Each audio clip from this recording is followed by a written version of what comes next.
علیکم ورحمۃ اللہ وبرکاتہ۔ وعلیکم السلام ورحمۃ اللہ۔ جی مفتی صاحب خیریت سے ہیں آپ؟ اللہ کا فضل ہے۔ کون صاحب؟ میں عبد المجید مہاراشٹر سے بول رہا تھا حضرت۔ فرمائیے۔ میں یہ کہہ رہا تھا کہ کیا دارالعلوم دیوبند نے مولانا صاحب پر کفر کا فتویٰ دیا ہے کیا؟ نہیں تو اچھا جو ان کو نہیں کیا۔ اچھا تو ان کو جو کافر کہیں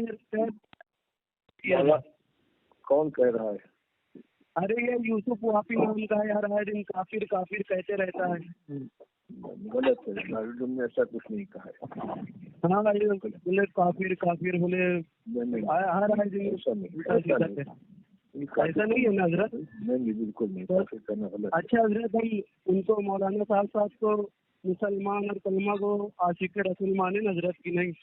مسلمان جو بھی کلمہ پڑے گا مسلمان ہے، خیالات سے ان کے اختلاف ہو سکتا ہے اور ہے، لیکن اس کی وجہ سے کافر کوئی کہہ دیا جائے گا۔ ہاں ان کو یہ مسلمان ہی مانے حضرت۔ ٹھیک ہے مسلمان مانیں گے۔ ہاں ٹھیک ہے، جزاک اللہ حضرت، اللہ تعالیٰ آپ کو جزائے خیر دے۔ ہاں ٹھیک ہے، السلام علیکم۔